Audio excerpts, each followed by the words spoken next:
পিতৃপুরুষ যদি সন্তুষ্ট না থাকে, যতই মঙ্গলচণ্ডী ব্রত করেন, বিপদ নাশিনী ব্রত করে, ওই ফলটা কখনো আপনার কাছে আসবে না। কেন আসবে না?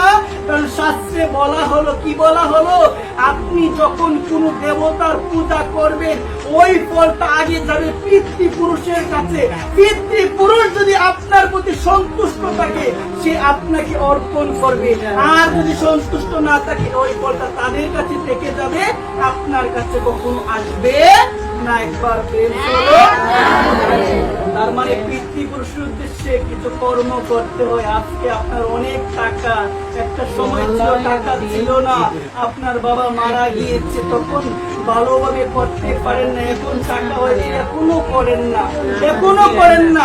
আপনি ভাববেন আপনার কি হচ্ছে গো মা, আপনার তো কোনো উপকার হবে না, কিন্তু মনে রাখতে উপকার আছে আপনার, অবশ্যই অবশ্যই উপকার আছে।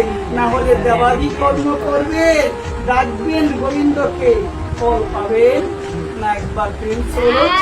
যদিও গীতার মধ্যে বলা হয়েছে কর্মণ্য ভাজি কারস্তে মা ফলেষু কদাচন মা কর্ম ফল হেতুর্ব মাহাত্ম সংগস্ত কর্মণি, কর্মে তোমার অধিকার অর্জুন, কর্ম ফলে তোমার কোনো অধিকার নাই। একবার প্রেম করো।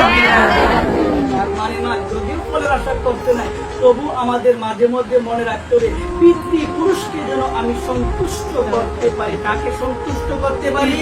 পিতৃপুরুষকে যেন আমি সন্তুষ্ট করতে পারি।